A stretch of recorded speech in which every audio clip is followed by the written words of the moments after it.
ಖುಷಿ ಆಗುತ್ತೆ. ಯಾಕೆ ಅಂತಂದರೆ ಮೊನ್ನೆ ಒಂದು ಪತ್ರಿಕಾಗೋಷ್ಠಿಲಿದ್ದೆ.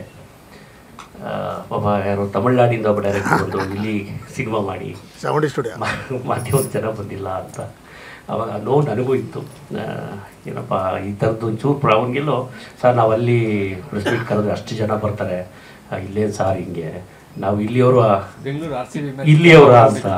ಅದಕ್ಕೆ ಅನೇಕ ಕಾರಣಗಳಿದೆ ಬಿಡಪ್ಪ ಅಂತ ನಾನು ಸಮಾಧಾನ ಮಾಡಿದ್ದಾಯಿತು. ಬಟ್ ನನಗೆ ಗೊತ್ತಿರೋಂಗೆ ನಮ್ಮ ಮಾಧ್ಯಮ ಪ್ರತಿನಿಧಿಗಳು ಯಾವಾಗಲೂ ಕನ್ನಡ ಸಿನಿಮಾಗಳನ್ನು ಬೆಳೆಸ್ಕೊಂಡೇ ಬಂದಿದ್ದಾರೆ, ಅದ್ರ ಮೇಲೆ ಅನುಮಾನ ಇಲ್ಲ. ಏಕೆಂದರೆ ನಾನು ಕೂಡ 28 ವರ್ಷಗಳಿಂದಲೂ ಚಿತ್ರರಂಗದಲ್ಲಿ ಇನ್ನೂ ಉಳಿದಿದ್ದೀನಿ ಅಂತಂದರೆ ಅದಕ್ಕೆ ನಿಮ್ಮ ಥರ ಅನೇಕರ ಸಹಕಾರ ಇರೋದ್ರಿಂದಲೇ ಇದ್ದೀನಿ. ಅನೇಕ ಏಳು ಬೀಳುಗಳ ನಡುವೆ ಇನ್ನೂ ಚಾಲ್ತಿಲಿದ್ದೀವಿ ಅಂತಂದರೆ ಅದು ಚಿಕ್ಕ ವಿಚಾರ ಖಂಡಿತ ಅಲ್ಲ. ಇನ್ನು ನಾನು ಡೈರೆಕ್ಟರ್ ಕುಮಾರ್ ಬಗ್ಗೆ ಹೇಳಬೇಕು ಅಂತಂದರೆ, ಮೊದಲು ನಮ್ಮ ಚೇಂಬರ್ ಆದಾಗ ಆರಂಭದ ದಿನಗಳಲ್ಲೇ ಗಾಯತ್ರಿ ಅಂತ ಒಂದು ಸಿನಿಮಾನ ತೊಗೊಂಬಂದರು. ಬಹುಶಃ ಆ ಸಿನಿಮಾ ನಮ್ಮ ಚೇಂಬರ್ನಲ್ಲಿ 25 ದಿವಸ ಕಂಡ ಮೊದಲ ಚಿತ್ರ ಅದು. ಅದಕ್ಕಿಂತ ಮುಂಚೆ ಯಾವ ಸಿನಿಮಾನ ಅಷ್ಟು ದಿವಸ ಓಡಿರಲಿಲ್ಲ. ಅದೊಂದು ಹೆಗ್ಗಳಿಕೆ ನನ್ನ ಸಂಸ್ಥೆಗೆ. ಅಂಥ ಒಂದು ಸಿನಿಮಾನ ಆರಂಭದ ದಿನಗಳಲ್ಲಿ ನನ್ನ ವಾಣಿಜ್ಯ ಮಂಡಳಿಗೆ ನೀಡಿದಂಥ ನಿರ್ದೇಶಕ. ಮೊನ್ನೆ 2-3 ದಿವಸ ಪ್ರೆಸ್ ಮೀಟ್ ಯಾವುದೋ ಬೇರೆ ಬೇರೆ ಕಾರಣಕ್ಕೆ ಕರೆದಾಗ ನಾನು ಹೋಗೋಕ್ಕಾಗಿರಲಿಲ್ಲ, ಮುಹೂರ್ತಕ್ಕೆ ಹೋಗೋಕ್ಕಾಗಿರಲಿಲ್ಲ. ಜೊತೆಯಲ್ಲಿ ಮೊನ್ನೆ ಟೀಸರ್ ರಿಲೀಸ್ ಮಾಡಿದಾಗಲೂ ಪತ್ರಿಕಾಗೋಷ್ಠಿ ಇತ್ತು, ಬರೋಕ್ಕಾಗಲಿಲ್ಲ ಅಂತಂದರು. ಇವತ್ತು ಆಪಾದನೆ ಬೀಳಾಗಲ್ಲ, ಆಪಾದನೆ ಇತ್ತು. ಇಲ್ಲಪ್ಪ ನಾನು ಬಂದೇ ಬರ್ತೀನಿ ಇವತ್ತು. ನಾನು ಹೇಳಿದೆ ಚಿತ್ರ ಬಿಡುಗಡೆಗಾಗಿ ಇಟ್ಕೊಂಡಿರ್ತಕ್ಕಂಥ ಪತ್ರಿಕಾಗೋಷ್ಠಿಯಲ್ಲಿ ನಾನು ಮಾತಾಡೋದಂಥದ್ದು ಏನಿರುತ್ತೆ, ನೀವುಗಳು ಮಾತಾಡಬೇಕಾಗುತ್ತೆ, ನಿಮ್ಗಳದ್ದು ಕೆಲಸ ಅದು ಅಂತ ಹೇಳಿದೆ. ಇಲ್ಲ ಸರ್ ನೀವು ಬರಲೇಬೇಕು ಅಂತಂದರು. ಅವರ ಪ್ರೀತಿಗೆ ಮಣಿದು ನಾನು ಬಂದೆ. ಸೊ ಟೀಸರ್ ನೋಡಿದೆ, ಸಾಂಗ್ ನೋಡಿದೆ. ಬಹುಶಃ ಅದೆಲ್ಲವೂ ಕೂಡ ನೀವು ತಾಂತ್ರಿಕವಾಗಿ ಆಗಿದೆ, ಕಲಾವಿದರು ಹೇಗೆ ಬಳಕೆ ಮಾಡ್ಕೊಂಡಿದ್ದಾರೆ, ನಿರ್ದೇಶನದ ತಾಕತ್ತು ಅವ್ರಿಗೆ ಎಷ್ಟಿದೆ ಅಂತ ಬಹುಶಃ ಗಾರಣಿಗೆ ಗೊತ್ತಾಗಿರುತ್ತೆ. ಈಗ ನಾನು ಹೇಳಿದಾಗ ಅದು ಹೊಗಳಿಕೆನೂ ಆಗ್ಬೋದು ಅಥವಾ ತೆಗಳಿಕೆನೂ ಆಗ್ಬೋದು, ಇನ್ನೊಂದು ಮುಖಸ್ತುತಿ ಕೃಷ್ಣೇಗೌಡ ಹೇಳ್ತೇನೆ ಅಂತ ಅನ್ಬೋದು. ಅದೆಲ್ಲವನ್ನು ಬಿಟ್ಟು ನಿಮಗಂತೂ ಒಂದು ತಲೆಯಲ್ಲಂತೂ ಹೋಗಿರೋ. ಯಾಕೆಂದರೆ ಬೆಳಗ್ಗೆ ನಿಮ್ಮ ವೃತ್ತಿಪರತೆಯೇ ಅದೇ ಆಗಿರೋದ್ರಿಂದ, ವೃತ್ತಿಲೇ ಪ್ರತಿನಿತ್ಯ ನೀವು ಇಂಥದ್ದೇ ಸಿನಿಮಾಗಳು ನೋಡೋರಾಗಿರೋದ್ರಿಂದ ನಾವು ಅದ್ರ ಬಗ್ಗೆ ಅತಿ ಹೆಚ್ಚು ಮಾತಾಡೋದಕ್ಕಿಂತ. ಬಟ್ ಒಂದೇನಪ್ಪ ಅಂತಂದರೆ ಈತನ ಬಗ್ಗೆ ನನಗೆ ತುಂಬ ಗೌರವ ಇರೋದೇನು ಅಂತಂದರೆ, ಒಂಥರ ಹುಡುಕಾಟದ ಜೀವಿ. ಏನೋ ಹುಡುಕ್ತಿರ್ತಾನೆ, ಯಾವುದೋ ಕಥೆಗಳು ಹುಡುಕ್ತಿರ್ತಾನೆ. ಮೊನ್ನೆ ಯಾವುದೋ 18 ಎಕರೆ ಲಕ್ಕಪ್ಪ ಅಂತ ಒಂದು ಸಿನಿಮಾ ಮಾಡ್ಕೊಂಡ್ಬಂದ್ಬಿಟ್ಟ ಸರ್. ಅವಾಗ ಭೂಮಲ್ಲಿ ಈ ಒಂದೊಂದು ಸೈಟ್ 4-4 ಜನಕ್ಕೆ ಮಾರ್ಬಿಡ್ತಾರೆ. ಪಾಪ ಅಮಾಯಕರು ಯಾರೋ ತಗೊಂಡು ಬಲಿಪಶು ಆಗ್ಬಿಡ್ತಾರೆ. ಒಳ್ಳೆ ಕಾಸು ಹುಡ್ಕೊಂಡು ಮಾಡೋ ಇದು ಈಗ ಕರೆಂಟ್ ಅಫೇರ್ಸ್ ಅದು.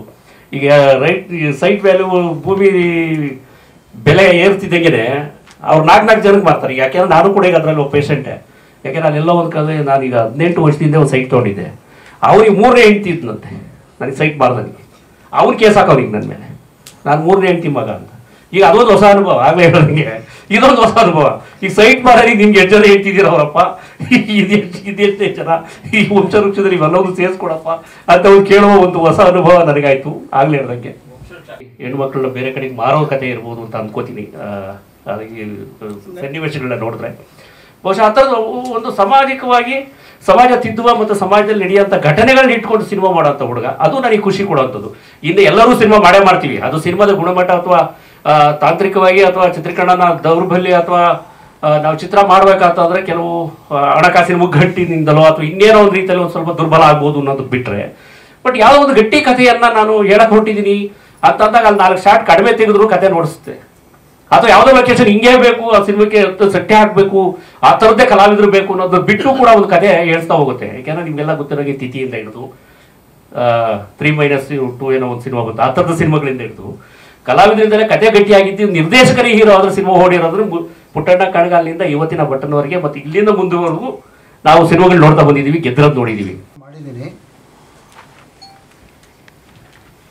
ತುಂಬ ಸಿನಿಮಾಗಳು ಮಾಡಿದ್ದೀನಿ. ಹೀಗೆ ಸಿನಿಮಾ ಒಂದು ಬೇಜಾರಾಗಿ ಸುಮ್ಮನೆ ನಾನು ಸಿನಿಮಾ ಮಾಡಬಾರ್ದು ಅಂತ ಸುಮ್ಮನೆ ಇದ್ದಾಗ ಇವರು ಒಂದು ಕತೆ ಹೇಳಿ ಸಿನಿಮಾ ಮಾಡಿ ಅಂತ ನನಗೆ ವಿ ಕುಮಾರ್ ಅವರು ಬಂದರು. ಸರಿ ಆ ಸಿನಿಮಾ ಮಾಡೋಣ, ನೀವು ಕತೆ ಹೇಳಿ ಅಂತೇಳಿ. ಕತೆ ತುಂಬ ಇಷ್ಟ ಆಯಿತು. ಸರಿ ನಾನು ಪ್ರೊಡ್ಯೂಸ್ ಮಾಡ್ತೀನಿ, ನೀವು ಸಿನಿಮಾ ಮಾಡಿ ಅಂತೆಲ್ಲ ಹೇಳಿಬಿಟ್ಟು ಆ ಸಿನಿಮಾಗೆ ಹೋದಾಗ ಇವರು ನನಗೆ ಪರಿಚಯ ಆದರು. ಆ ಪರಿಚಯ ಆದಾಗ ಮನಸ್ಸಲ್ಲಿ ಏನೋ ನೋವಿಟ್ಕೊಂಡು ತುಂಬ ಇದು ಮಾಡ್ತಾ ಇರಬೇಕಾಗಿದ್ದಾಗ ಏನು ನೋವು ಇಟ್ಕೊಂಡಿದ್ದೀನಿ ಅಂತ ಕೇಳಿದೆ ನಾನು. ಸರ್ ಹಿಂಗೆ ಪ್ರಾಜೆಕ್ಟ್ ಮಾಡಿದ್ದೀನಿ, ತುಂಬ ನೋವಲ್ಲಿ ಮಾಡಿದ್ದೀನಿ, ಆ ಪ್ರಾಜೆಕ್ಟ್ ರಿಲೀಸ್ ಆಗಬೇಕಾದ್ರೆ ನೀವು ಸ್ವಲ್ಪ ನನಗೆ ಹೆಲ್ಪ್ ಮಾಡಿದ್ರೆ ಇದು ಮಾಡ್ತೀನಿ ಅಂತ ಹೇಳಿದ್ರು. ಸರಿ ಆಯಿತು, ಆ ಸಿನಿಮಾ ನಾನು ನೋಡಿಬಿಟ್ಟು ತೀರ್ಮಾನ ತೊಗೊತೀನಿ ಅಂತ ಹೇಳಿದೆ ನಾನು ಅವ್ರಿಗೆ. ಆ ಸಿನಿಮಾನ ನೋಡ್ಬಿಟ್ಟು ಆದಮೇಲೆ ನನಗೆ ಗೊತ್ತಾಯಿತು ಇವರಲ್ಲಿ ಒಂದು ಒಳ್ಳೆ ಕಲೆ ಇದೆ, ಒಂದು ಒಳ್ಳೆ ಇದಿದೆ, ಇವ್ರಿಗೊಂದು ಭವಿಷ್ಯ ಇದೆ ಅಂದ್ಬಿಟ್ಟು ಆ ಸಿನಿಮಾಗೆ ನಾನು ರಿಲೀಸ್ ಮಾಡ್ತೀನಿ, ಎಲ್ಲ ನಾನು ಪ್ರೊಡ್ಯೂಸ್ ಮಾಡ್ತೀನಿ ಅಂತ ಹೇಳಿ ಅದನ್ನು ಕೈಗೊಂಡ್ಕೊಂಡು ಇಲ್ಲಿವರೆಗೂ ತಂದಿದ್ದೀವಿ. ನಾವು 18ನೇ ತಾರೀಕು ರಿಲೀಸ್ ಆಗೋವರೆಗೂ ತಂದಿದ್ದೀನಿ. ಇದು ಹೀಗೆ ಅವರಿಗೆ ಒಂದು ಒಳ್ಳೆ ಯಶಸ್ಸು ಕೊಟ್ಟು ಎಲ್ಲ ನನ್ನ ಮಾಧ್ಯಮ ಮಿತ್ರರಿಗೆ ಹೇಳೋದೇನೆಂದರೆ, ಆ ಸಿನಿಮಾ ತೆಗಿಬೇಕಾಗಿದ್ದರೆ ತುಂಬ ಕಷ್ಟಪಟ್ಟಿದ್ದಾರೆ. ಆ ಕಷ್ಟಗಳನ್ನ ಕಣ್ಣಲ್ಲಿ ನಾನು ನೋಡಿದ್ದೀನಿ. ಆ ಕಷ್ಟದಲ್ಲಿ ಏನು ಇರುತ್ತೆ ಒಬ್ಬ ಡೈರೆಕ್ಟ್ರಿಗೆ ಅಂತ ಅಂದರೆ, ಸಿನಿಮಾ ಅಂದರೆ ಏನೋ ತಿಳ್ಕೊಂಬಿಡ್ತಾರೆ. ಅಷ್ಟೇ ಕಷ್ಟ, ಅಷ್ಟೇ ಒಂದೊಂದು ವಿಧಾನವೂ ಇರುತ್ತೆ ಅವ್ರಿಗೆ. ಅವ್ರದ್ದೇ ಆದ ಒಂದು ಕನಸಿರುತ್ತೆ. ಆ ಕನಸಿಗೆ ಎಷ್ಟು ಜನ ತೊಂದರೆಗಳು ಕೊಡ್ತಾರೆ, ಎಷ್ಟು ಜನ ಇದನ್ನು ಮಾಡ್ತಾರೆ ಅಂತ ತುಂಬ ನಾನು ಹೇಳಬೇಕಾಗಿರೋದು ಏನೂ ಇಲ್ಲ. ಮುಂದೆ ನಿಮಗೆ ಗೊತ್ತಾಗುತ್ತೆ. ಯಾವುದೇ ರೀತಿ ಯಾರೇ ಆಗಿರಲಿ, ಒಬ್ಬ ಪ್ರೊಡ್ಯೂಸರ್ಸ್ ಅಂತ ಬಂದಾಗ ದಯವಿಟ್ಟು ಒಬ್ಬ ಡೈರೆಕ್ಟರ್ಸ್ಗೆ ಕಷ್ಟ ಕೊಡಬೇಡಿ. ನಾನು ಕೇಳೋದು ಇಷ್ಟೇ. ಯಾಕಂದರೆ ಒಂದು ಕತೆ ಮಾಡಬೇಕಾದ್ರೆ ಅವ್ರಿಗೆ ಏನೋ ಒಂದು ಇರುತ್ತೆ ಕನಸು. ಅವ್ರಿಗೆ ಕನಸು ಬಿಟ್ಟಾಗ ಆ ಕತೆ ಬರುತ್ತೆ, ಸಿನಿಮಾನೂ ಚೆನ್ನಾಗಿ ಬರುತ್ತೆ. ಏನೋ ಒಂದು ಎಲ್ಲರೂ ಕೇಳ್ದಂಗೆ ಇರುತ್ತೆ. ಯಾರೋ ಮಾತು ಕೇಳಿ ಒಂದು ಇದನ್ನು ಮಾಡಿದಾಗ ಏನಾಗುತ್ತೆ, ಪ್ರತಿಯೊಂದು ಟೀಮು ಹೊರಟೋಗ್ಬಿಡುತ್ತೆ, ಸಿನಿಮಾನೇ ಕೆಟ್ಟೋಗ್ಬಿಡುತ್ತೆ. ಯಾವತ್ತೂ ಆ ಕೆಲಸ ಯಾವ ಪ್ರೊಡ್ಯೂಸರು ಮಾಡಬಾರ್ದು. ಇದನ್ನು ನಾನು ಕೇಳ್ಕೊತೀನಿ. ದಯವಿಟ್ಟು ಯಾರೇ ಒಬ್ಬರು ಡೈರೆಕ್ಟರ್ ಇರ್ಬೋದು, ಅವ್ರಿಗೆಲ್ಲರೂ ಒಂದು ಇದನ್ನು ಕೊಡಿ. ಅವರು ತುಂಬ ಆ ಸಿನಿಮಾಗಳಿಗೆ ಏನೋ ಒಂದು ಒಳ್ಳೆ ಕತೆ ಕೊಟ್ಟು ಪ್ರತಿಯೊಬ್ಬರಿಗೂ ಏನೋ ಒಂದು ಮೂಡಿಸೋದಕ್ಕೆ ಹೊರಟಿರ್ತಾರೆ ಅವರು. ಪ್ರತಿಯೊಬ್ಬರು ಹೊಸ ನಾಯಕರನ್ನ ಮಾಡೋದು ಅಷ್ಟು ಸುಲಭ ಅಲ್ಲ. ಎಲ್ಲ ಹೇಳ್ತಾರೆ, ಸುಮ್ಮನೆ ಈ ಸಿನಿಮಾದಲ್ಲಿ ಅವ್ರಿಗೆ ಬಂದರು ಇವ್ರಿಗೆ ಬಂದರು ಸ್ಟಾರ್ ಹಾಕ್ತಾರೆ. ಸ್ಟಾರ್ ಹಣೆ ಬರ ಇದ್ದರೆ ಸ್ಟಾರ್ ಹಾಕ್ಬಿಡ್ತಾರೆ, ಹಣೆ ಬರ ಇಲ್ಲ ಅಂದರೆ ಸ್ಟಾರ್ ಆಗಲ್ಲ. ಏನೋ ಒಂದು ನಡ್ಕೊಂಡು ಹೋಗುತ್ತೆ. ಒಂದು ಹೊಸೊಬ್ಬರಿಗೆ ಚಾನ್ಸ್ ಕೊಟ್ಟು ಅವ್ರನ್ನ ಒಂದು ತಲೆ ಮೇಲೆ ತರೋದು ಇದೆಯಲ್ಲ, ಇದು ತುಂಬ ಗ್ರೇಟ್ ಆಫ್ ಅಂತ ನಾನು ಕೇಳ್ಕೊತೀನಿ. ಜನಕ್ಕೆ ಹೇಳಿದೆ ನಾನು ಮಾಡಲ್ಲ, ಪ್ರೊಡ್ಯೂಸ್ ಮಾಡಲ್ಲ ಅಂತ ಅಂದರು. ಆಮೇಲೆ ಕೆಲವರು ಆಶ್ವಾಸನೆ ಕೊಟ್ಟರು. ಒಂದು 2 ವರ್ಷ ಟೈಮ್ ಎಷ್ಟಾಯಿತು. ಕರೋನಾಕ್ಕಿಂತ ಮುಂಚೆ ಈ ಕತೆ, ಮೂಲ ಕತೆ ನಾನು ಫುಲ್ ಹೇಳಿದೆ ಅವ್ರಿಗೆ, ಪ್ರೊಡ್ಯೂಸರ್ಸ್ಗೆ. ಸುಮಾರು ಪ್ರೊಡ್ಯೂಸರ್ಸ್ ಗಾಂಧಿನಗರದಲ್ಲಿ ಕರೆಸಿ ನನಗೂ ತುಂಬ ಅವಮಾನ ಆಯಿತು. ಕೆಲವು ಕಡೆ ಅವಮಾನ ಆದಮೇಲೆ ತಡಿ ಇದು ಈ ಕನಸಿನ ಪ್ರಾಜೆಕ್ಟ್ ಇದು ಹೆಂಗಾರ ಮಾಡಿ ಆಚೆಗೆ ತಿರಬೇಕು ಅಂತ ಅಂದ್ಬಿಟ್ಟೆ ನಾನು ತುಂಬ ಮನಸ್ಸಿಗೆ ನೋವಾಯಿತು. ಈ ಕತೆ ಮೂಲ ಎಲ್ಲಿ ಹುಡ್ತು ಅಂತಂದರೆ ಬಾಂಬೆಲಿ ಹುಡ್ತು. ಈ ಬಾಂಬೆಗೆ ನಾನು TV ರೈಟ್ಸು, ಡಬ್ಬಿಂಗ್ ರೈಟ್ಸ್ ಎಲ್ಲ ಮಾಡ್ಕೊಂಡು ಬಿಸ್ನೆಸ್ ಮಾಡ್ತೀನಿ. ಅಲ್ಲಿ ನಮ್ಮ ಸ್ನೇಹಿತರು ಒಬ್ರು ಇದ್ದರು, ನರೇಶ್ ಪಾಟೀಲ್ ಅಂತ. ಅವರು ಹೋದಾಗ, ನೀವು ಡೈರೆಕ್ಟರ್ ಅಲ್ವಾ, ನೀವು ಬನ್ನಿ ಸರ್, ಒಂದು ಒಳ್ಳೆ ನಿಮ್ಮ ಹತ್ರ ಮಾತಾಡ್ಬೇಕು ಬನ್ನಿ ಸರ್ ಅಂತ ಅಂದರು. ವಯಸ್ಸಾದ ವೃದ್ಧೆ ವೇಶ್ಯೆ ಅವರು. ಆ ವೇಶ್ಯೆ ಪರಿಚಯ ಮಾಡಿಕೊಟ್ರು. ಇಲ್ಲಿ ಬಾಂಬೆ ಸೆಂಟ್ರಲ್ಲಿ ಒಂದು ಹೋಟ್ಲು, ಅಲ್ಲಿ ಪರಿಚಯ ಮಾಡಿಕೊಟ್ರು. ಅವ್ರು ನೋಡಿದ್ರೆ ಹಣ್ಣು ಮುದುಕಿ ಆಗ್ಬಿಟ್ಟಿದ್ದಾರೆ. ಈಗ 90ರ ದಶಕದಲ್ಲಿ ನಡೆದಿರೋಂಥ ಘಟನೆ ಇದು. ಅಂದರೆ ಅವರು ವೇಶ್ಯೆ, ಈಗ ಕಥೆಯಲ್ಲಿ ನಾಯಕಿ ಮಾಡಿದಾರೆ ನಮ್ಮ ಇದರಲ್ಲಿ. ಅವರ ಮೂಲ ಅವರಿದಾರಲ್ಲ, ಅವ್ರು ತೀರೋಗ್ಬಿಟ್ಟಿದ್ದಾರೆ. ಅವ್ರ ಫ್ರೆಂಡು ಇವ್ರ ಅಜ್ಜಿ ನನಗೆ ಕತೆ ಹೇಳಿದ್ರು. ನೋಡ್ರಿ, ಅವ್ರದ್ದು ಲೈಫು ಈ ವೇಷ ಅಡ್ಡಕ್ಕೆ ತಗಲಾಕ್ಸಿ ಅಮಾಯಕರನ್ನು ತಗೊಂಡೋಗಿ ಹಾಳು ಮಾಡ್ತಾರಲ್ಲ ಕೆಲವರು, ಆ ಘಟಕದಲ್ಲಿ ನಡೆದಿರೋಂಥ ಘಟನೆ ಅದು. ಆ ಕತೆ ನನಗೆ ಕೇಳಿದಾಗ, ಅವರು ಅಜ್ಜಿ ಹತ್ರನೇ ಕೇಳಿದಾಗ ಮನಸ್ಸಿಗೆ ತುಂಬ ನೋವಾಗ್ಬಿಡ್ತು, ಕಣ್ಣಲ್ಲಿ ನೀರು ಬಂದ್ಬಿಡ್ತು. ಈ ಕಥೆನೇ ಮಾಡ್ಬೇಕು ನಾನು ಅಂತ ಅಂದ್ಬಿಟ್ಟು ಫುಲ್ ಸ್ಟಡಿ ಮಾಡಿದೆ. ಸ್ಕ್ರೀನ್ ಪ್ಲೇ, ಡೈಲಾಗು ಎಲ್ಲ ಮಾಡಿಕೊಂಡೆ. ಮೂಲ ಕತೆ ಅಜ್ಜಿ ಹತ್ರ ತಗೊಂಡೆ. 10% ನನ್ನ ಕಮರ್ಷಿಯಲ್ಗೆ ಅಟ್ಯಾಚ್ ಮಾಡಿಕೊಂಡೆ. 90% ಅವ್ರ ಅಜ್ಜಿ ಹೇಳಿದ ಕಥೆನೇ ಇದು ಮಾಡಿದೆ. ಆ ಕತೆ ನಾನು ಹೇಳ್ಬಾರ್ದು, ಮೇನು ನಡೆದಿದೆ. ಇವತ್ತು ಇದರಲ್ಲಿ ಎಲ್ಲ ದೊಡ್ಡ ಘಟನೆಗಳು ಆ ಟೈಮಲ್ಲಿ ಫುಲ್ ನಡೆದೋಗಿದೆ. ಅದು ನಡೆದೋಗಿದೆ ಘಟನೆ. ಆ ಘಟನೆನ ಅದು ಎಲ್ಲೂ ಸ್ಪ್ರೆಡ್ ಆಗಿಲ್ಲ. ಅದು ಆ ಅಜ್ಜಿ ನನಗೆ ಸ್ಪ್ರೆಡ್ ಮಾಡಿದ್ರು. ದಲಿತರು ಮತ್ತು SC ST ಅವರು ಗೌಡ್ರುಗಳು ಹೆಂಗೆ ನಡೆಸ್ಕೊತಾರೆ. ಇವತ್ತೇನೋ ಬಿಡಿ, ಕಾನೂನು ಇದೆ, ಕೋರ್ಟ್ ಇದೆ, ಎಲ್ಲ ಇದೆ, ಅಲ್ಟ್ರಾಸಿಟಿ ಕೇಸ್ ಇದೆ, ಎಲ್ಲ ಇದೆ. ಅವತ್ತಿನ ಇದ್ರ ಕಾಲಘಟ್ಟದಲ್ಲಿ ಇಲ್ಲ ಅದೆಲ್ಲ. ಆ ಟೈಮಲ್ಲಿ ನಡೆದಿರೋಂಥ ಘಟನೆ. 2 ಜನ, ಒಂದು ಹುಡುಗ ಒಂದು ಹುಡುಗಿ ಲವ್ ಮಾಡ್ತಾ ಇರ್ಬೇಕಾದ್ರೆ ಅಲ್ಲಿ ಅಮಾಯಕವಾಗಿ ಇದಾಗ್ಬಿಟ್ಟಿರ್ತಾರೆ. ಕತೆ ನಿಮಗೆ ಎಲ್ಲ ಥಿಯೇಟ್ರಲ್ಲಿ ನೀವು ಮುಂದೆ ನೀವು ನೋಡ್ತೀರಾ. ಅದೇನಪ್ಪ ಅಂದ್ರೆ ಅವ್ರ ಕತೆ ಹೇಳಿದಾಗ ಬಾಂಬೆಗೆ ಅಮಾಯಕ ಹುಡುಗಿ, ಅವನ ಅಮಾಯಕ ಜೀವನದಲ್ಲಿ ಹುಡುಗ ಹುಡುಗಿದ ಲೈಫ್ ಹಾಳಾಗೋಗ್ಬಿಡ್ತು. ಆ ಕತೆನ ಅವರು ಅಲ್ಲಿ ನನಗೆ ಅಜ್ಜಿ ಹೇಳಿದಾಗ ಮನಸ್ಸು ತುಂಬ ನೋವಾಗ್ಬಿಡ್ತು. ಇದು ಮೂಲ ಅರಸೀಕೆರೆ ಶ್ರಾವಣಬೆಳಗೊಳ ಮಧ್ಯದಲ್ಲಿ ನಡೆದಿರೋಂಥ ಘಟನೆ. ಗೌಡ್ರು ಮತ್ತು ಹಿಂದುಳಿದ ವರ್ಗಗಳ ಮಧ್ಯದಲ್ಲಿ ನಡೆದಿರೋಂಥ ಘಟನೆ ಇದು. ಅವರು ಈ ಕತೆ ಮೂಲ ನಡೆದಿದೆಯಲ್ಲ, ಅವರು ಇಬ್ಬರು ಇಲ್ಲ, ಹೀರೋ ಮತ್ತು ಹೀರೋಯಿನ್ ಆಗಿ ನಾನು ಮಾಡಿಸಿನ ಕಥೆಯಲ್ಲಿ ಅವರಿಲ್ಲ. ಆದರೆ ಆ ಅಜ್ಜಿ ಇದ್ದಾರೆ. ಆ ಅಜ್ಜಿಗೆ ನಾನು ಹೇಳಿದೆ ನಿಮಗೆ ಪ್ರೆಸ್ ಮೀಟಿಗೆ ಇದಕ್ಕೆಲ್ಲ ಬನ್ನಿ ಅಂತ. ಆದರೂ ನಾನು ಬಿಡ್ತಾರೇನಪ್ಪ, ಇವತ್ತಿನ ಕಾಲಘಟ್ಟದಲ್ಲಿ ಅವರು ದೊಡ್ಡ MR ಆಗಿದ್ದಾರೆ, ನಾನು ಬಿಡ್ತಾರ? ಯಾವುದೇ ಕಾರಣಕ್ಕೂ ಬಿಡಲ್ಲ. ನನ್ನ ಬಾಂಬೆಲಿ ಹೆಂಗೋ ನಾನು ವೇಷಾಟದಲ್ಲಿ ಇದ್ಕೊಂಡು ಎಲ್ಲ ಇದು ಮಾಡಿದೆ. ನಾನು ಆ ಟೈಮಲ್ಲಿ ಘಟನೆ ನಡೆದಿರೋ ಟೈಮಲ್ಲಿ ನನಗೆ ಫುಲ್ಲು ತುಂಬ ಟಾರ್ಚರ್ ಕೊಟ್ಟಿದ್ರು. ಆ ಟೈಮಲ್ಲಿ ಈಗಲೂ ಟಾರ್ಚರ್ ತಗೋಬೇಕೇನಪ್ಪ ಮಗ ಅಂತಂದ್ಬಿಟ್ಟು ಹೇಳಿದ್ರು. ನಾನು ಕನ್ನಡ ಮಾತಾಡ್ತಿದ್ದಾಗಲೇ ಎಲ್ಲ ಫುಲ್ ತುಂಬ ಖುಷಿ ಆಗ್ಬಿಟ್ರು ಅಜ್ಜಿ. ಕಣ್ಣಲ್ಲಿ ನೀರು ಬಂದ್ಬಿಡ್ತು. ಆ ಘಟನೆ ಎಲ್ಲ ಕೇಳಿದಾಗ ನನ್ನ ಮನಸ್ಸಿಗೂ ತುಂಬ ನೋವಾಗ್ಬಿಡ್ತು. ನೋವಾದಾಗ ಈ ಕತೆ ನಾನು ಹೆಂಗಾರ ಮಾಡಲೇಬೇಕಿದು ಅಂತ ಒಂದು ಚಾಲೆಂಜಿಂಗ್ ತಗೊಂಡೆ. ಪ್ರೊಡ್ಯೂಸರ್ಸ್ ಹತ್ರ ಎಲ್ಲ ಹೋದೆ, ಅಲ್ದುಬಿಟ್ಟೆ. ಗಾಂಧಿನಗರ ಎಲ್ಲ ಫುಲ್ ಅಲ್ದಾಗ ಅವ್ರು ನಾನು ಮಾಡ್ತೀನಿ, ಕೆಲವರು ದೊಡ್ಡ ದೊಡ್ಡವರು ಮಾಡ್ತೀನಿ ಅಂದರು, ಟೈಮ್ ವೇಸ್ಟ್ ಮಾಡಿದ್ರು. ಕೆಲವರು ಅಡ್ವಾನ್ಸ್ ಕೊಟ್ಟರು, ತಿರುಗಿ ವಾಪಸ್ ಕೊಟ್ಬಿಟ್ರು. ಅದು ಖರ್ಚು ಮಾಡ್ಕೊಂಡಿದ್ದೆ ಸ್ಕ್ರಿಪ್ಟ್ಗೆ, ಖರ್ಚಾಗಿ ಹೋಗ್ಬಿಟ್ಟು. ಒಂದು ಅಡ್ವಾನ್ಸ್ ಕೊಟ್ಟರೆ ಒಂದು 3 ಲಕ್ಷ, ಸ್ಕ್ರಿಪ್ಟು ಮತ್ತು ಡೈಲಾಗ್ ಎಲ್ಲ ಆಗಿ ಶೂಟಿಂಗ್ ಸ್ಟಾರ್ಟ್ ಮಾಡಬೇಕು.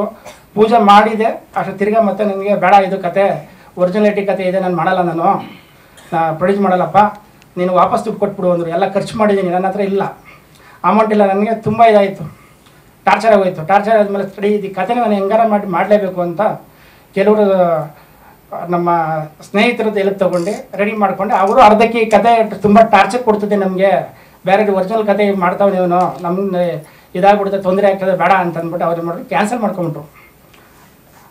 ಶೂಟಿಂಗ್ ಕಂಪ್ಲೀಟ್ ಆಯಿತು, ಕ್ಯಾನ್ಸಲ್ ಆಗೋಯ್ತು. ಈ ಕತೆ ನಾನು ತೆರಬೇಕು ಅಂದರೆ ನನ್ನ ಕಣ್ಣಲ್ಲಿ ನೀರು ತುಂಬ ಬಂದ್ಬಿಟ್ಟಿದೆ. ಆ ಟೈಮಲ್ಲಿ ನಂದಕುಮಾರ್ ಸರ್ ಪರಿಚಯ ಆದರು. ಒಂದೇ ಮಾತು ಹೇಳಿದ್ರು, ಈ ಕತೆ ನೋಡಪ್ಪ, ನೀನು ಏನು ಶೂಟ್ ಮಾಡಿದೆ, ಶೂಟ್ ಮಾಡಿ ಕಂಪ್ಲೀಟ್ ಮಾಡಿದೆ, ಅದು ನನಗೆ ಫುಲ್ ಎಡಿಟಿಂಗ್ ಇದರಲ್ಲಿ ಡಬ್ಬಿಂಗ್ ಆಗೋಗಿತ್ತು.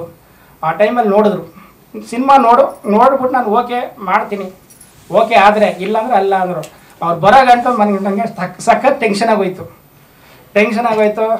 ಏನಂತಾರೆ ಏನೋ ಅಂದ್ಬಿಟ್ಟೆ. ನಮ್ಮ ಆಫೀಸಲ್ಲಿ ರಾಘವೇಂದ್ರ ಸ್ವಾಮಿಗಳು ಫೋಟೋ ಇತ್ತು. ಅಯ್ಯೋ ಪೂಜ್ಯಾಯ ಗುರು ರಾಘವೇಂದ್ರಾಯ ಸತ್ಯಧರ್ಮರಥಾಯ ಚ ಭಜತಾಂ ಕಲ್ಪವೃಕ್ಷಾಯ ನಮತಾಂ ಕಾಮಧೇನುವೆ ಅಂದ್ಕೊಂಡೆ 2-3 ಸಲ ವೆಯ್ಟ್ ಮಾಡಿದೆ. ನನಗೆ ನಿದ್ದೆ ಬರ್ತಾರೆ, ತೆರೆ ಮೇಲೆ ತರಬೇಕು, ಏನೋ ಮಾಡಿ ಕಂಪ್ಲೀಟ್ ಮಾಡಿ ಪೋಸ್ಟ್ ಪ್ರೊಡಕ್ಷನ್ ಮಾಡಿ ರಿಲೀಸ್ ತರಬೇಕು ಅಂದ್ಬಿಟ್ಟು ಹಗಲು ರಾತ್ರಿ 3 ದಿವಸ ನನಗೆ ಒಂದು ವಾರ ಕಳೆದಂಗೆ ಆಗೋಯ್ತು.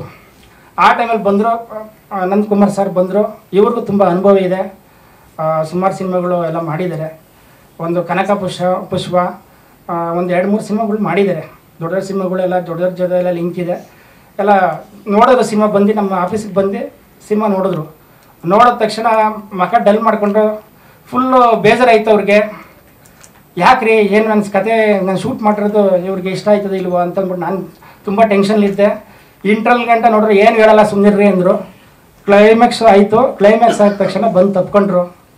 ಒಳ್ಳೆ ಚಾಲೆಂಜಿಂಗ್ ಆಗೈತೆ ರೀ ಈ ಕತೆ, ನಾನು ಮಾಡ್ತೀನಿ ರೀ, ಕಂಟಿನ್ಯೂ ಮಾಡ್ತೀನಿ, ರಿಲೀಸ್ ಮಾಡೋಣ ರೀ, ಇಂಥ ನಿಮ್ಮಂಥ ಡೈರೆಕ್ಟ್ರ್ ಬೇಕು ಅಂತ ನನಗೆ ಫುಲ್ ಸಪೋರ್ಟ್ ಮಾಡಿದ್ರು.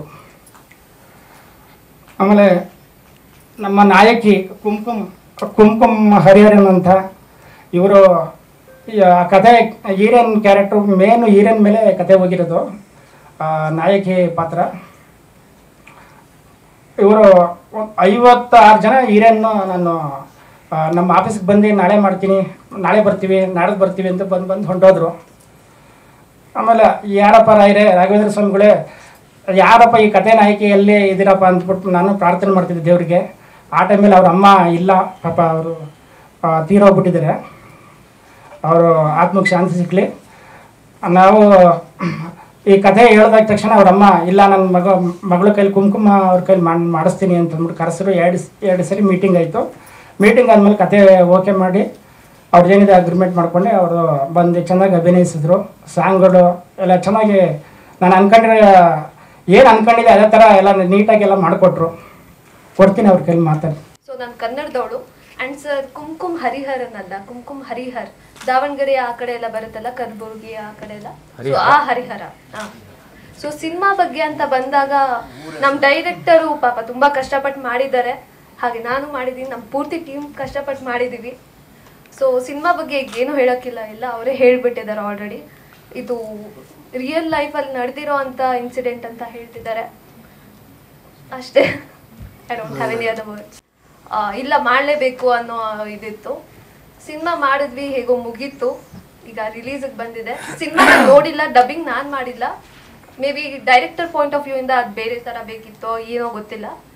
ಹಾಗಾಗಿ ಸಿನಿಮಾ ನೋಡಿಲ್ಲ. ಸೊ ಚೆನ್ನಾಗಿದೆಯಾ ಇಲ್ವಾ ಅಂತ ನಾನು ಹೇಳೋಕ್ಕಾಗಲ್ಲ. ಜನರು ನೋಡ್ತಾರೆ, ಅವ್ರು ಬೆಳೆಸ್ತಾರೆ ಅಷ್ಟೇ ಸರ್. ಹಾಂ ಸರ್, ಬ್ಯಾಕ್ ಬೆಂಚರ್ಸ್ ಅಂತ ಮಾಡಿದ್ದೀನಿ. ಈಗ ನೆಕ್ಸ್ಟ್ ಇನ್ನ ನಡೀತಾ ಇದೆ sir.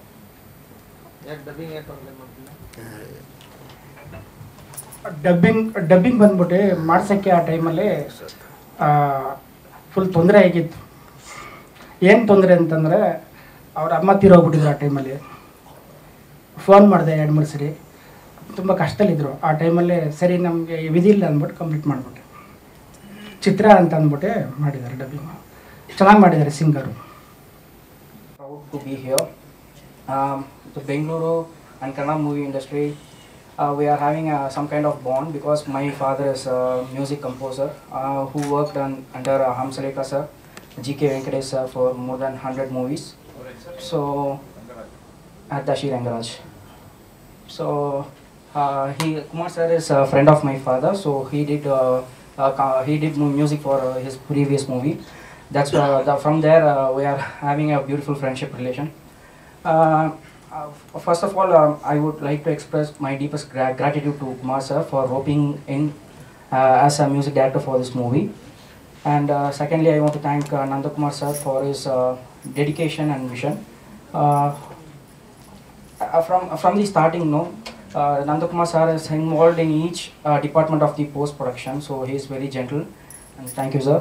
And I have an incredible experience working with the new team, debutant Vijay, who played a good character and he has justified his role in the screen. So you may all see in April 18. And heroine Kumkum also had played a very nice character. And you have not seen one character in the trailer, that is Dubai Rafiq sir. He has played a very important role, but it is a short role, but you will all enjoy when his presence on the screen. So thank you, sir. While composing music for this movie, we had myself and Kumar sir had we are agreed at one point that this music should not be sounded at a current trend, so it should be sounding like late 80s and 90s. So the strings part alone sounds like 80s and 90s, and we used a distorted guitar and distorted synth sounds. So first we discussed, and he said that only 2 songs are there in the movie, but actually there are 5 songs in the album, which you may all see after the release. So I want to thank my music team singers M.K. Balaji, Madangi, Ajit Kumar, Ramya Dharnidhar, Vasant Kumar, who are all not here today. And my musician team Navan, who played brilliant violin themes. In this movie, another hero, silent hero, is the violin. So almost for 20 to 30 minutes there will be a violin theme in different genres. There is a sad part will be coming, and a happy part will be coming, and a climax sequence also will be based on the violin theme. So I want to thank all my musicians, and I invite you all to experience this in theatre on coming April 18th. Though the music is a small part, but I think it will connect you throughout the emotional journey. Thank you all. أنا يبغى أعرف أنا في أنا في كلام ما في مشكلة. لا هذا ನಾನು pure ಮಂಡ್ಯದವನು. Mandya ಗೌಡ್ರು ಇದರಲ್ಲಿ ನಾನು ಇರೋದು. But ಈ ಸಿನಿಮಾದಲ್ಲಿ ಒಳ್ಳೆ ಪಾತ್ರ ಕೊಟ್ಟಿದ್ದಾರೆ ಕುಮಾರಣ್ಣ. ನಮ್ಮ ಮನೆಗೆ ಬಂದು ಹೇಳಿದ್ರು ಪಾತ್ರ ಈ ಥರ ಪಾತ್ರ ಇದೆ ಅಂತ. ಕುಮಾರಣ್ಣನಿಗೆ ಹೇಳಿದೆ ದಯವಿಟ್ಟು ಬಿಟ್ಬಿಡು, ಯಾಕಂದರೆ ನನ್ನ ಹೆಂಡತಿ ನನಗೆ ಚೆನ್ನಾಗಿ ಗೊತ್ತಿಲ್ಲ. ಹೆಂಗೆ ಭಾವಿಸ್ತಾರಂದರೆ ಅದು 2 ಹೆಂಡ್ತಿ, ಒಂದು ದುಬೈ ಒಂದು ಇಂಡಿಯಾ. ಅಣ್ಣ ಹೇಳಿದ್ರಲ್ಲ, ಅದು ಕಂಪ್ಲೀಟ್ ಕೌಂಟ್ರ್ ಕೊಟ್ಬಿಡೋಣ, ಯಾಕಂದರೆ ನಾಳೆ ಇದಾಗಬೇಡ ಬಿಟ್ಬಿಡಪ್ಪ ಅಂದ್ರೆ ಅದೇ ಪಾತ್ರದ ಬಗ್ಗೆನೇ ನಡೀತಾ ಇರೋದು.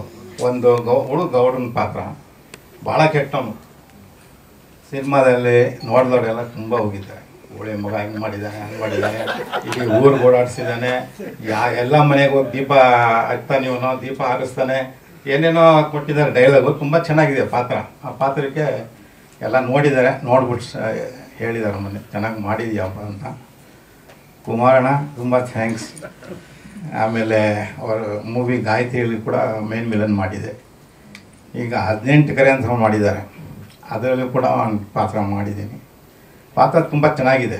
ಯಾಕಂದರೆ ಈ ನನ್ನ ಫಿಲ್ಮ್ ಜನ್ಮದಲ್ಲಿ ಈ ಥರ ಪಾತ್ರ ನಾನು ಎಲ್ಲೂ ಮಾಡಿಲ್ಲ. ಯಾಕಂದರೆ 12 ದಿವಸ ಪಾತ್ರ ಕೊಟ್ಟಿದ್ದಾರೆ. ಎಲ್ಲ ಸಿನಿಮಾದಲ್ಲಿ 3 ದಿವಸ 4 ದಿವಸ ಕೊಡೋರು. ಇದರ ಸ್ವಲ್ಪ ಕುಮಾರಣ್ಣ ಚೆನ್ನಾಗಿ ಪಾತ್ರ ಕೊಟ್ಟಿದ್ದಾರೆ. ತುಂಬ ಥ್ಯಾಂಕ್ಸ್. ನಮ್ಮ ಟೀಮ್ನವರೆಲ್ಲ ಚೆನ್ನಾಗಿ ಮಾಡಿದ್ದಾರೆ. ಆಮೇಲೆ ನಮ್ಮ ನಟರಣ್ಣ ಕೂತಿದ್ದಾರೆ. ನಟರಣ್ಣ ಇಲ್ಲಿ ಸಂತ ವಿಲನ್ನು ಅವರು, ನಮ್ಮ ಪಟ್ಟೆ ನಾಗರಾಜು, ಆಮೇಲೆ ಉಮೇಶ್ ಅವರು, ಪುಂಗ ಅವ್ರ ಜೊತೆಲೆಲ್ಲ ಮಾಡಿದ್ದೀನಿ. ದೊಡ್ಡ ಕಲಾವಿದರ ಜೊತೆ ಮಾಡಿದ್ದೀನಿ. ತುಂಬ ಥ್ಯಾಂಕ್ಸ್. ಕೇಳ್ಕೊಂಡು ಖಂಡಿತ ಬರ್ತೀನಿ. ಇದಾಗಲೇ ಅವ್ರ ಪಿಕ್ಚರ್ಲಿ 3ನೇ ಪಿಕ್ಚರ್ ಮಾಡ್ತಾ ಇರೋದು. ಹಳ್ಳಿ ಸೊಗಡು ತೆಗಿತಕ್ಕಂಥ ಒಂದು ಸಿನಿಮಾದ ಕಥೆ ಇದು. ಇದರಲ್ಲಿ ಕತೆ ಬಗ್ಗೆ ಎಲ್ಲ ಕುಮಾರಣ್ಣ ಹೇಳಿದ್ದಾರೆ, ನಾವೇನು ಹೇಳಬೇಕಾಗಿಲ್ಲ. ಇದು ಒಳ್ಳೆ ಪಾತ್ರ ಕೊಟ್ಟಿದ್ದಾರೆ. ಒಂದು 3-4 ದಿನ ಕೆಲಸ ಕೊಟ್ಟು ಮಾಡಿದ್ದೀವಿ. ನನಗೆ ತುಂಬ ಸಂತೋಷ ಆಯಿತು. ಈ ಟೀಮಲ್ಲಿ ಎಲ್ಲರೂ ಅಣ್ಣ ತಮ್ಮದು ಅವಿಭಾಜ್ಯ ಕುಟುಂಬ ಥರ ಎಲ್ಲ ಸೇರಿ ಒಗ್ಗಟ್ಟಲ್ಲಿ ಸೇರಿ ಈ ಸಿನಿಮಾನ ಕಂಪ್ಲೀಟ್ ಮಾಡಿದ್ದೀವಿ. ನಿಮ್ಗಳ ಆಶೀರ್ವಾದ ಇರಬೇಕು. ಕಲಾವಿದರನ್ನ ಬೆಳೆಸಿ, ಕನ್ನಡ ಉಳಿಸಿ, ನಮ್ಮನ್ನು ಹರಿಸಿ ಅಂತ ಕೇಳ್ಕೊತೀವಿ. ಜೈ ಹಿಂದ್, ಜೈ ಕನ್ನಡ. ಹಿಂಗೆ ಸಿನಿಮಾದಲ್ಲಿ ಒಂದು ಆ್ಯಕ್ಟ್ ಮಾಡ್ಬೇಕಂತ ಒಂದು ಮನಸ್ಸಲ್ಲಿತ್ತು. ಎಲ್ಲರೂ ನಂಗೆ ಸಿಕ್ಕಿದ್ರೆ ಚಾನ್ಸು. ಫೇಸ್ಬುಕ್ಕಲ್ಲಿ, ವಾಟ್ಸಪ್ಪಲ್ಲಿ ಎಲ್ಲ ನಮ್ಮ ಫ್ರೆಂಡೆಲ್ಲ ನೋಡ್ತಿದ್ರು, ಅವ್ರ ಬಗ್ಗೆ, ಕುಮಾರ್ ಸರ್ ಬಗ್ಗೆ ನೋಡ್ತಿದ್ರು. ಒಬ್ಬ ಡೈರೆಕ್ಟರ್ ಇದ್ದಾರೆ ಮಾಡ್ತೀನಿ ಅಂತ ಕೇಳಿದ್ರು. ನಂಬರ್ ಇದ್ರು ಕೂಡ ನಾನು ಮಾತಾಡ್ತೀನಿ ಅಂತಂದರೆ ಅವ್ರ ಹತ್ರ ಕುಮಾರ್ ಸರ್ ಹತ್ರ ಒಂದ್ಸರಿ ಕಾಲ್ ಮಾಡಿದೆ. ಒಂದು ವರ್ಷದಿಂದ ಸರಿ ಬಿಡಪ್ಪ, ಯಾವುದೋ ಚಾನ್ಸ್ ಸಿಗ್ತಾಗ ಹೇಳ್ತೀನಪ್ಪ ಅಂತ ಹೇಳಿದರು. ನಮಗೆ ಕಾಲ್ ಮಾಡ್ಕೊಂಡು ಫ್ರೆಂಡ್ಶಿಪ್ ಆಯಿತು. ಫ್ರೆಂಡ್ಶಿಪ್ ಆದಮೇಲೆ ಒಂದು ದಿವಸ ಕಾಲ್ ಮಾಡಿದ್ರು. ಒಂದು ಆಡಿಷನ್ ಇದೆ ಬಾರಪ್ಪ ನೋಡೋಣ ಅಂತವ.